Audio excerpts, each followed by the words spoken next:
Halo, salam sejahtera untuk semua. Nama saya Lydia Sinurtalubi. Saya dari kelas 11 IPS 3, nomor absen 14. Di sini saya akan meresensikan isi buku yang merupakan tugas dari sekolah, yaitu tugas bahasa Indonesia.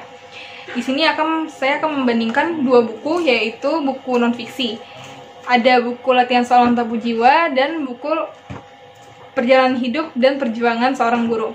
Di sini saya akan menjelaskan terlebih dahulu isi dari buku latihan soal mantap jiwa. Ada identitas buku.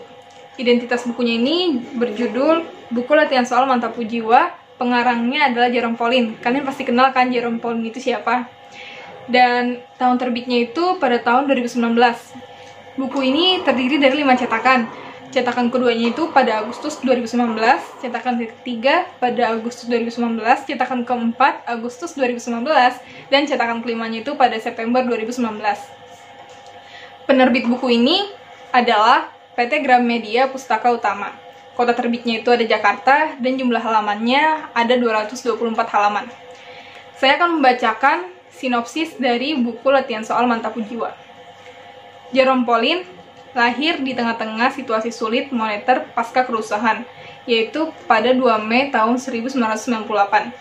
Buku ini menjelaskan kisah Jerome Pauline dari ia kecil hingga keberhasilannya sekarang. Waktu Jerome kecil, orang tuanya pergi ke suatu sekolah dan ngobrol bersama kepala sekolah untuk mendaftarkan Jerome dan abangnya ke sekolah tersebut. Namun ditolak karena mereka tidak memiliki uang. Orang tua Jerome tidak berkecil hati dan percaya kalau rencana Tuhan itu pasti indah. Hingga akhirnya Jerome dan abangnya mendapatkan beasiswa yang disediakan Sekolah Nasional Plus di IPH School, sekolah elit dan berkualitas. Teman-temannya diistilahkan Crazy Rich Surabayan. Seperti itu kata Jerome. Setiap liburan panjang, teman-teman Jerome selalu menceritakan keseruan liburan berjalan-jalan ke luar negeri. Satu cerita temannya yang ke Disneyland selalu membekas di benak Jerome. Dari situlah dia punya mimpi akan dirinya nanti. Dia mengibaratkan mimpinya itu adalah bola yang sangat besar dan sulit untuk dipeluk. Namun, Jerome tidak patah semangat. Dia tetap ingin membuktikan mimpinya. Kalau mimpinya itu akan benar-benar terwujud.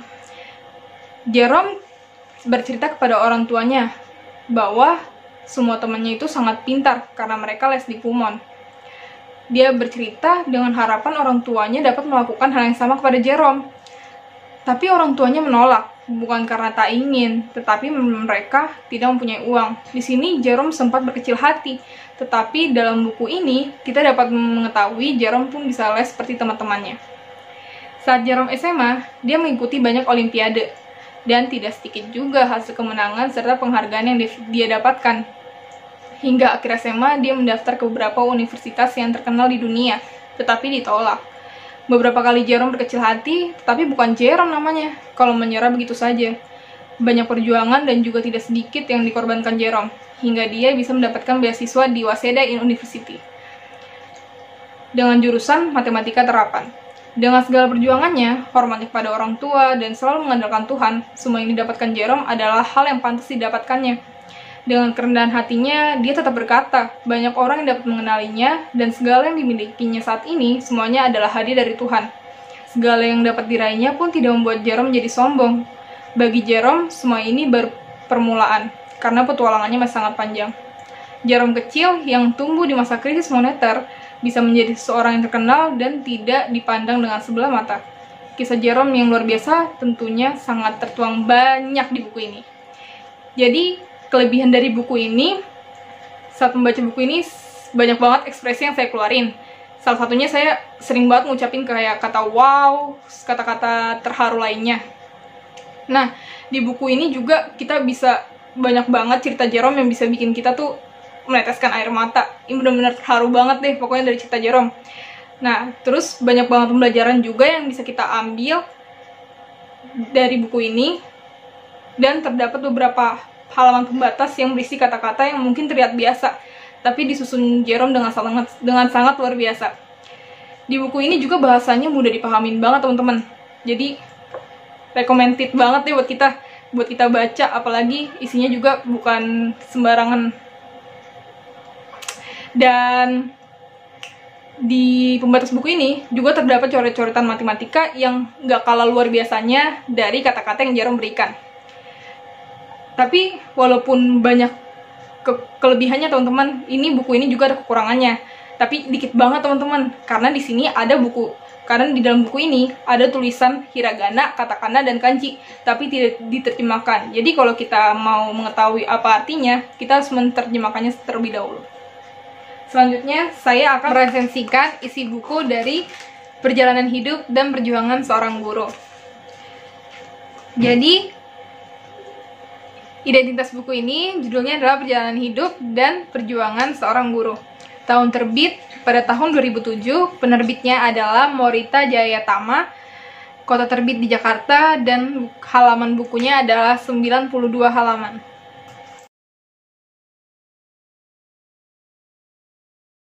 Saya akan memaparkan sinopsis dari buku ini. Jadi, Sahat Martua Raja Lubis memiliki gelar BA atau yang biasa disebut sebagai sarjana seni. Sahat Martua ini berarti agar dia mendapatkan umur yang panjang.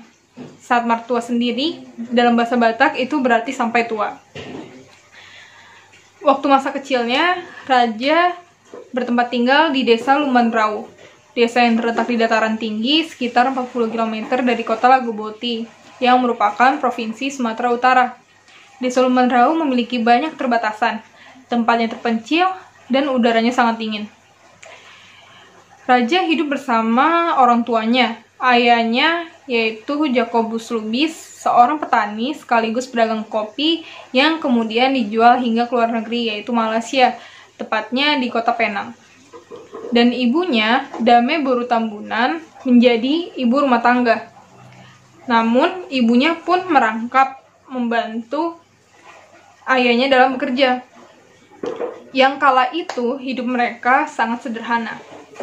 Orang tuanya memiliki 7 orang anak, yang terdiri dari 4 putri dan 3 putra. Dengan urutan kelahiran sebagai berikut. Yang pertama, itu ada almarhum Aboru Lubis dan suaminya yaitu De Samosir. Yang kedua, Oboru Lubis dan suaminya yaitu almarhum W. Pardede. Yang ketiga, Teboru Lubis dan almarhum suaminya yaitu H. Pardosi. Dan yang keempat, itu ada almarhum B. Boru Lubis dan suaminya almarhum N. A. B. Siagian. Yang kelima itu ada almarhum PH Lubis dan istrinya yaitu L. Boru Tampu Bolon atau yang sudah disebut dengan Opung Seeka. Yang keenam ini adalah raja yaitu Sahat Martua Raja Lubis BA dan istrinya yang bernama Sintadame Boru Silalahi, dan mereka pun telah memiliki anak sehingga mereka disebut dengan Opung Abram. Nah, selanjutnya ada almarhum B. Lubis meninggal pada usia 19 tahun pada masa pemberontakan PRRI. Raja sangat bangga kepada orang tuanya karena walaupun tidak menduduki bangku sekolah, tetapi kedua orang tuanya ini tetap berusaha dengan gigih untuk memenuhi kebutuhan anak-anaknya.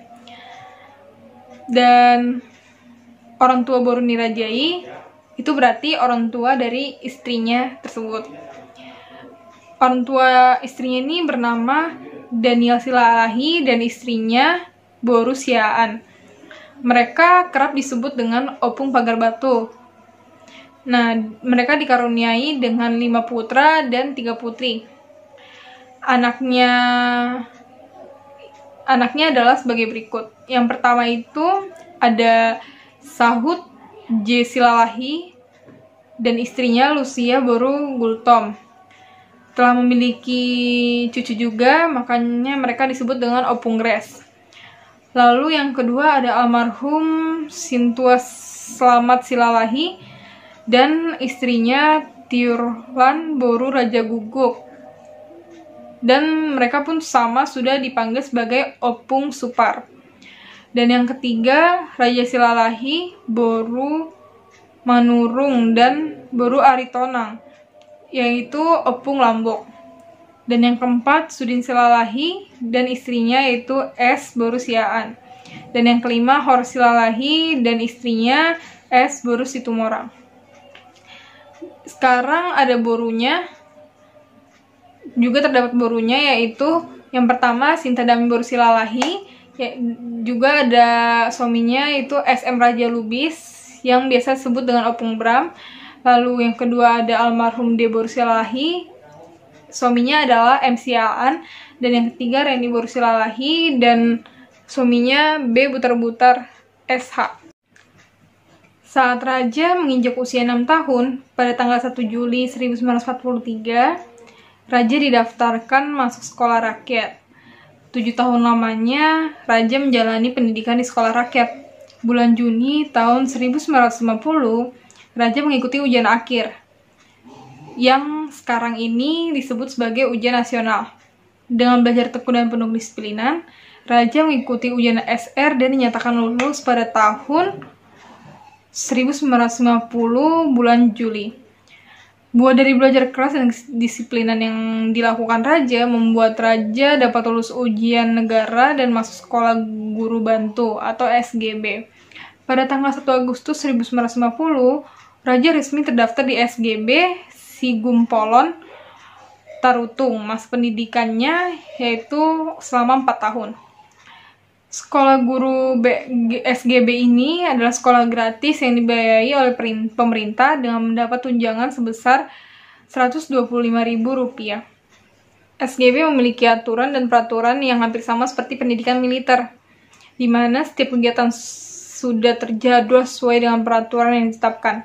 Tepat pada pukul 7 harus siap untuk apel pagi, pukul 7.30 sarapan pagi, pukul 8 start mulai belajar, pukul 19 sampai 21 itu waktunya untuk menghafal atau belajar sendiri. Peraturan tidak boleh dilanggar. Jika melanggar, dikenakan hukuman. Untuk menghindari hukuman tersebut, Raja berusaha untuk selalu disiplin dan menaati semua peraturan dengan baik. Raja tinggal di asrama dan diizinkan pulang ke kampung bila libur sekolah tiba. Raja dan kawan-kawannya pulang dengan berjalan kaki dari asrama sampai ke rumah, yang jaraknya kurang lebih mencapai 240 km, dengan memakan waktu selama 5 jam untuk sampai ke kampung di Lumanrau. Untuk menahan rasa lapar dan haus, Raja tak jarang minta makanan atau buah-buahan segar dari ladang milik warga setempat.